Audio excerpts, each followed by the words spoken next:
Hola, ¿qué tal? Bienvenidos. Esta es la versión especializada en salud del Noticiero Científico y Cultural Iberoamericano NCC, un espacio de la Asociación de Televisiones Educativas y Culturales Iberoamericanas, ATEI, con la intención de extender la ciencia y la tecnología a toda América Latina. A un año de encierro a causa del coronavirus, muchas personas, sobre todo las poblaciones de riesgo como los adultos mayores, están volviendo a sus actividades tras estar inmunizados gracias a las jornadas de vacunación.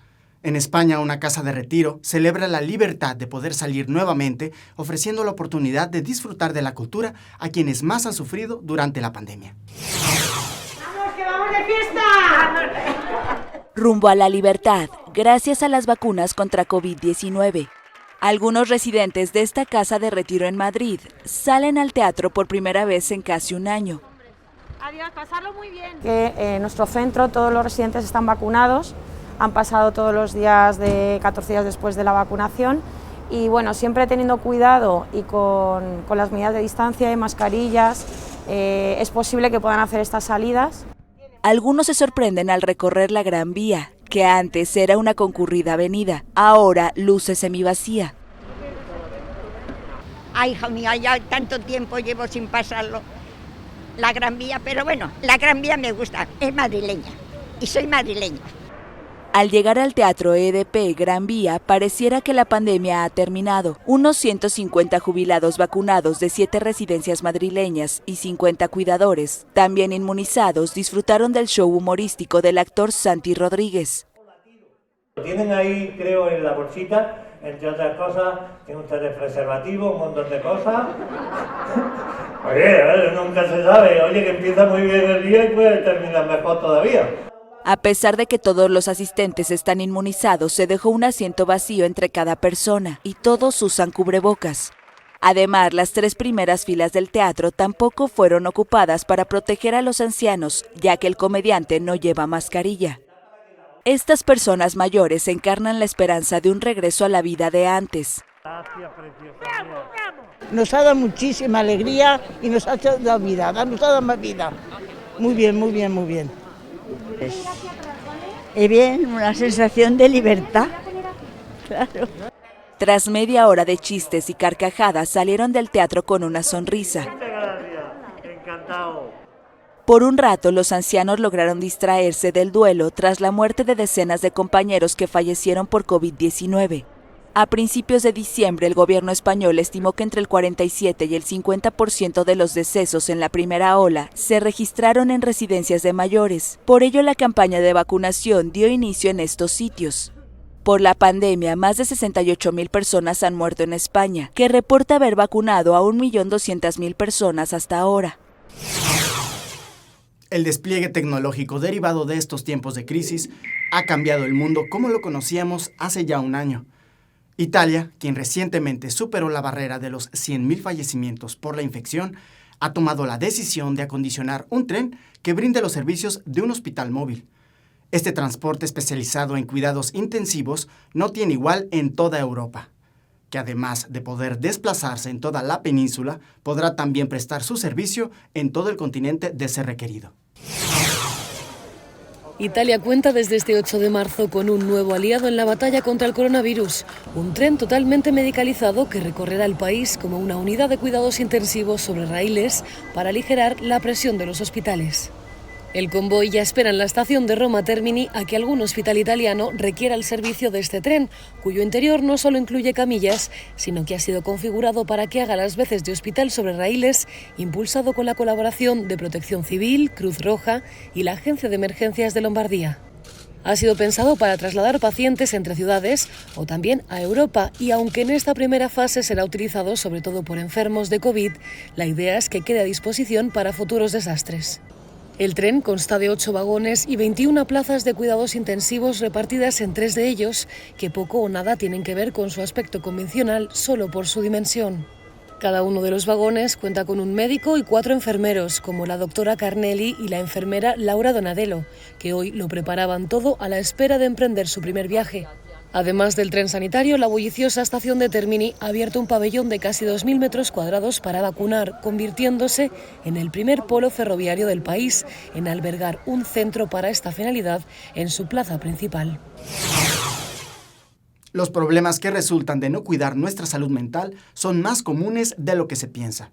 Afortunadamente, estos padecimientos son reconocidos hoy en día en busca de fomentar el bienestar de cada persona. El miedo, por ejemplo, ha sido una sensación recurrente en estos tiempos, que a su vez logra ser subjetiva e individual. Funciona como respuesta o preparación natural del cerebro a lo que está por venir. Pero, ¿cómo sobrellevarlo? Aquí algunas recomendaciones. El miedo es una emoción que tenemos y que nos ha hecho sobrevivir como especies. Pensamos en los depredadores naturales que hemos tenido, como son los animales salvajes, y que al experimentar esta sensación que nos da como adrenalina, pues nos ayuda o a pelear o a huir. Si vemos a un animal que nos va a atacar, eso es lo que sentiríamos. Ahora, en nuestras sociedades eso lo seguimos sintiendo cuando ya no es un estímulo que necesariamente nos va a atacar de esa manera. Y esto es lo mismo que estamos sintiendo con el COVID-19. A mí lo que me gusta primero enfatizar es que precisamente como es una enfermedad que no conocíamos, este miedo es natural, ¿no? Entonces no es que la gente esté exagerando, ¿no? O sea, a lo mejor el miedo puede ser irracional y puede ser excesivo, pero eso no significa que sea una cosa ni que la persona quiere sentir, ni que sea injustificada, ¿no? Entonces, la manera de afrontarlo, pues la primera es reconocer esta emoción, ¿no? Reconocer que se está sintiendo y empezar a trabajar con eso. Entonces, una de las recomendaciones que hacemos es que la persona se distraiga. Programar actividades con horarios y zonas designadas todos los días disminuye considerablemente la ansiedad que experimenta la población que se encuentra en aislamiento, debido al exceso de información que corre principalmente en las redes sociales. Destinar un tiempo determinado a leer esta información o ver los videos que se mandan. Y relacionado con eso, pues también está el filtrar, ¿no? Saber cómo diferenciar qué información es oficial o cuál es científica y cuál tiende a ser un poco más sesgada o que es hasta tendenciosa. Además de informarse a través de fuentes oficiales y tomar las medidas de precaución, también se debe despejar la mente para evitar pensamientos recurrentes. Otra de las cosas que deberíamos de hacer sería actividad física, ¿no? Si el espacio que tenemos en la casa es reducido, pues negociar esos espacios. Entonces, a lo mejor lo que es durante las mañanas la oficina de alguien, durante la tarde va a ser un poco como el gimnasio de la otra persona, ¿no? Entonces, tratar de ajustar estas dinámicas y recordar que es temporal. Y en esto de que no sabemos cuánto tiempo va a durar, pues sí tenemos que tener como un poco de paciencia, y lo que nos puede ayudar ahí a reducir la ansiedad pues también es como hacer ejercicios de relajación. Entonces esto puede ser pues respirar profundamente durante 10 respiraciones, y esto sí ayuda pues a hacerlo varias veces al día. Pues no tenemos que estar conviviendo todo el tiempo, ¿no? O comunicándonos, sino aprendiendo a estar, y que cada quien necesita distintos horarios a lo mejor también. La cero prevalencia es un concepto que trata de estimar el porcentaje de la población que ha desarrollado anticuerpos frente al coronavirus. En España, un grupo de investigadores se encuentra en fase de prototipo de una nueva prueba contra la COVID-19, que permite el reconocimiento de anticuerpos mediante muestras de suero humano. Las características de este nuevo test incluyen un costo accesible, además de una alta sensibilidad y fiabilidad. Investigadores de la Universitat Politécnica de Valencia, en colaboración con la Fundación Fisabio, Hospital Dr. Peset de Valencia, han desarrollado un nuevo test inmunológico para estudiar la seroprevalencia de la población frente al SARS-CoV-2. Entre sus ventajas destaca por su bajo coste. Se ha desarrollado a partir de reactivos que podemos adquirir individualmente, reactivos comerciales, no ya en forma de un kit montado, lo cual encarece mucho los costes, sino nosotros hemos hecho una prospección de todos los reactivos comercialmente disponibles, hemos seleccionado la combinación óptima y con eso hemos desarrollado nuestro propio test. En fase de prototipo permite la detección de anticuerpos IgG e IgM frente al virus a partir de muestras de suero humano. Si en el suero de ese paciente existen anticuerpos frente al antígeno, frente al SARS-CoV-2, causante de la COVID, si existen anticuerpos se van a unir a esa placa, a ese sustrato, a ese soporte del ensayo que tenemos. Y después con un segundo anticuerpo que lleva una marca colorimétrica, revelamos la presencia de esos anticuerpos y por comparación con unos controles sabemos si es positiva o es negativa esa muestra para esos anticuerpos. Es decir, si ese sujeto ya posee en su sangre anticuerpos frente a este virus. Y todo ello hasta 10 veces más rápido que las tiras reactivas utilizadas actualmente. Tardaríamos unas 3 horas en analizar 150 o 200 muestras, es decir, nos puede salir en un promedio de a menos de 1 minuto por muestra. Esto lo digo por comparación con las tiras reactivas y las tiras rápidas, que dicen, son muy rápidas, son 10 minutos. Sí, pero hay que ir una a una. Aquí simultáneamente podemos analizar más de 100 muestras, entre 100 y 200 muestras en 3 horas. Este test resulta de gran interés en el contexto actual. Adquiere mayor importancia el desarrollo de este test, ya que es un momento en el que nos interesa confirmar cuál es el efecto de las vacunas que se están empezando a introducir y administrar. El proyecto se enmarca dentro del Programa de Investigación Sanitaria Polisabio 2020, impulsado por la Universidad Politécnica de Valencia y la Fundación Fisabio. La India ha sido uno de los países más golpeados por la COVID-19. El impacto económico y social de la pandemia ha tenido importantes consecuencias domésticas, pero también internacionales. A un año de que la crisis comenzó, los ciudadanos del también gigante asiático buscan maneras de salir adelante tras un fenómeno que ha afectado a todos los sectores. Un día como hoy, hace un año, la India confirmaba su primer caso de coronavirus en el país. Ahora, con más de 10,5 millones de infecciones después, el país atisba el final de una pandemia que ha hundido la economía y golpeado el día a día de millones de personas. Karan Makan y Manoj Kumar son tan solo un ejemplo de cómo ha impactado la pandemia en la economía del país. Su negocio de souvenirs en un turístico mercado en el corazón de Nueva Delhi lleva más de medio siglo abierto y nunca se había enfrentado a una crisis como la actual, con una caída de clientes que ronda el 70%. Con 1.350 millones de habitantes y un frágil sistema sanitario, el gobierno indio optó, casi 2 meses después de detectar el primer caso, por una medida extrema para evitar la rápida propagación de la pandemia, el confinamiento total de la población, permitiendo solo la apertura de los servicios básicos. Un año después, junto con la caída total de la curva de contagios hasta mínimos de junio, se respira un fuerte clima de optimismo en el país, con el inicio el pasado 16 de enero de la que fue definida como la mayor campaña de vacunación del mundo, que espera inmunizar a unas 300 millones de personas en la primera mitad del año. La microbiota o flora intestinal es el conjunto de microorganismos o bacterias que se encuentran dentro del tubo digestivo humano. Esta, entre otras cosas, nos ayuda a digerir nuestros alimentos, además de actuar como una barrera protectora ante agentes patógenos. Por lo tanto, siendo el intestino uno de los órganos con mayor número de conexiones nerviosas, la actividad de la microbiota intestinal puede influir directamente en nuestro cerebro. El estómago es considerado nuestro segundo cerebro. Esto se debe a que dispone de una red neuronal que habita entre sus capas y controla el movimiento de los intestinos. La microbiota que lo forma permite triturar los alimentos y alcanzar la nutrición. Una de las vías de comunicación que tienen nuestras bacterias del tracto digestivo con el cerebro es a través de los metabolitos, neurotransmisores que son liberados al sistema circulatorio y viajan a través de la sangre hasta llegar al sistema nervioso, donde interactúan con receptores neuronales y establecen comunicación.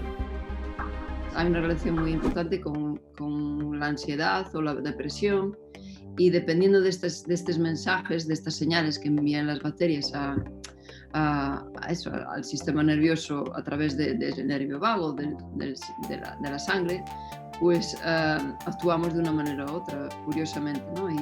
Y hay unas bacterias que son más beneficiosas en esta comunicación y otras que son más tóxicas.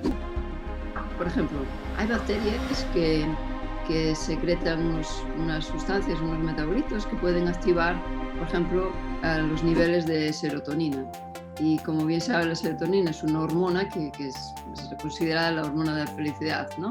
Y tenemos muchos receptores para esa hormona precisamente en los intestinos y otras partes otras partes. Entonces, dependiendo de esta liberación de estas señales que envían unas bacterias específicas, pues liberamos más o menos serotonina. Se piensa que incluso el 80% de la serotonina proviene de nuestros intestinos. La microbiota intestinal se ve influenciada por la dieta, el entorno o el uso de medicamentos como antibióticos. La doctora Sonia Villapol también estudia cómo esta afecta al sistema inmune y puede ayudar a reducir la inflamación cerebral causada por padecimientos como el Parkinson o el Alzheimer. Además, forma parte del equipo de investigación internacional de COVID-19 que analiza los efectos del coronavirus en el cerebro y sistema nervioso y asegura que dependiendo del tipo de bacterias de cada paciente, se puede tener un indicador de si esta enfermedad será grave o moderada. Se ha visto, por ejemplo, que los enfermos de la COVID hospitalizados el 80% de ellos tenían déficits de vitamina D. Y esta es un componente muy importante modulado por las bacterias también. También el omega 3, que es otro componente que producen en las bacterias. Y se vio que los enfermos que recuperaban antes pues era después de un tratamiento con omega 3, por ejemplo. Y estos todos componentes que tienen una relación directa con las bacterias pues son como tratamientos o prebióticos o probióticos que se pueden administrar que beneficiarían el estado inmune y el refuerzo del sistema inmune. Y esto es muy interesante porque digamos, si podemos de algún modo modular estas bacterias, reemplazarlas que son más tóxicas o dañinas y reemplazarlas por bacterias beneficiosas, digamos, que nos ayuden a reducir la inflamación. Aquí es un punto de vista de inflamación sistémica y entonces lo que tenemos que procurar es que la inflamación baje a los niveles adecuados y luego intentar que exista una recuperación más rápida o más efectiva. Desde México, reportó para el Noticiero Científico y Cultural Iberoamericano NSC, Karen Rivera de Canal 22. Practicar ciclismo a cualquier edad puede generar un cúmulo de beneficios como reforzar el sistema inmunológico, mejorar la circulación, además de, por supuesto, reducir los niveles de contaminación. Sin embargo, para llegar al punto en el que un gran porcentaje de los habitantes de una ciudad pueda acceder a los beneficios de andar en bicicleta de manera cotidiana, es importante, además de generar infraestructura prioritaria, como las ciclovías, atender un problema que nos involucra a todos: la educación vial. Me aporta mucha felicidad, no contamina, es más económico y disfruto la ciudad, vivo en la ciudad a través de la bicicleta.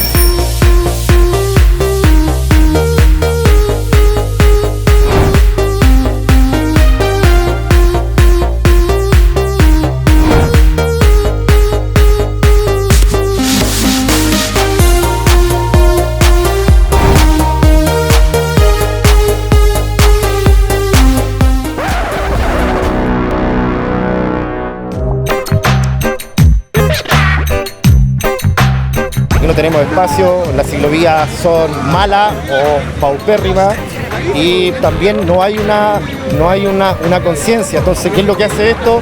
Te pone a la palestra que el uso de la bicicleta, por lo menos en Santiago y en Chile, va en alza. Lamentablemente así también las muertes, como quedó demostrado el año pasado, más de 100 muertes, ahora llevamos más de 11.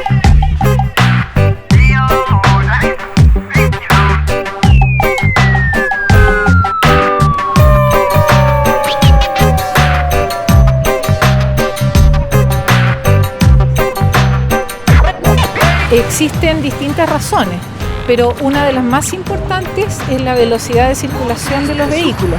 Y hemos visto que con una carga menor de vehículos en la calle han tendido a circular más rápido. Y esa mayor velocidad ha generado también mayor riesgo. Ahora, ¿qué es lo que hemos hecho? Nosotros hemos seguido invirtiendo en habilitar espacio para la circulación segura, ciclovías específicamente.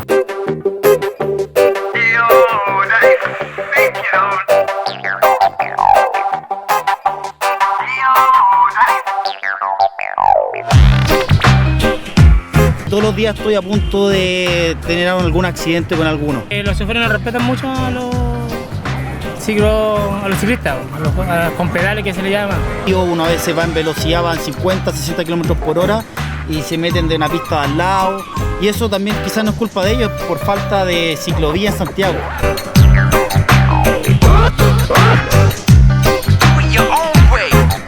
No hay una cultura vial en general entre ciclistas y automovilistas. Yo creo que esa es la lucha que nosotros tenemos que dar como personas, como grupo, como revolución ciclista, en buscar que efectivamente la bicicleta primero se posicione como un transporte del futuro y que las autoridades entiendan que necesitamos más espacio, mejores ciclovías y respeto vial. Cuando Catherine era una niña, solía compartir sus aspiraciones de convertirse en periodista una vez alcanzada la vida profesional. No obstante, siempre recibía comentarios desmotivacionales referente a la falta de oportunidades para las personas con capacidades distintas como ella. Hoy día, a sus 41 años, es miembro del Parlamento Europeo, donde hace campaña, entre otras cosas, en pro de los derechos de las personas con capacidades diferentes. Nobody would like to see a person with a visible disability in front of the camera. No, don't even think about it. It's like flying to the moon.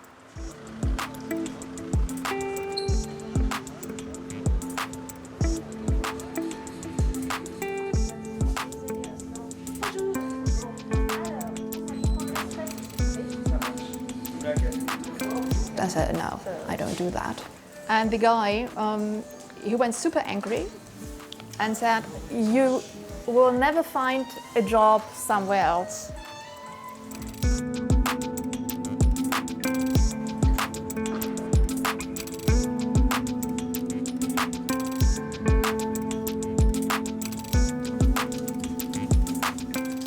I decided, okay, what can I do, and where's the place in society for me?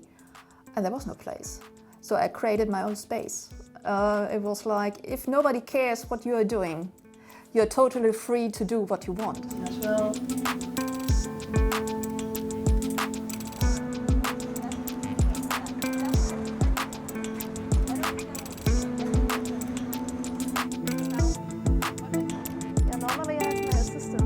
I say, please be aware, it would be nice to put my mail not in the highest box you have.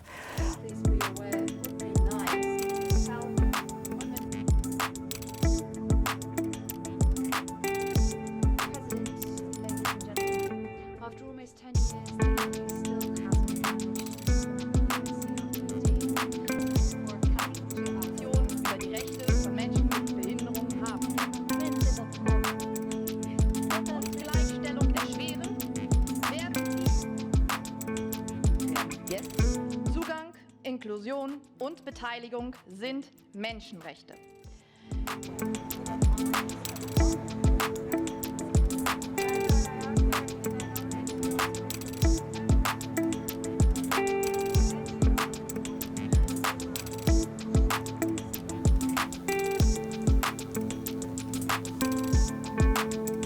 There's an openness, and so I'm always positive, otherwise I couldn't do that job. You have to be positive, and even if it's a tiny step, it's a step. Gracias por acompañarnos en este viaje informativo en el Noticiero Científico y Cultural Iberoamericano NCC, especializado en ciencias médicas y tecnología de la salud. Recuerden que también tenemos ciencia, tecnología y cultura con Iván Carrillo y Ana Cristina Olvera. Gracias a los socios de ATEI, que a través de sus plataformas hacen posible esta transmisión. También gracias a las agencias informativas AFP, EFE, Notimex, Xinhua, Euronews y Deutsche Welle. Visite nuestra página noticiasncc.com, utilicen nuestra aplicación móvil y síganos en nuestras redes sociales. Nos encuentran como NCC Iberoamérica. Soy Jonas Birmar. Cuídense mucho. Nos vemos en la próxima.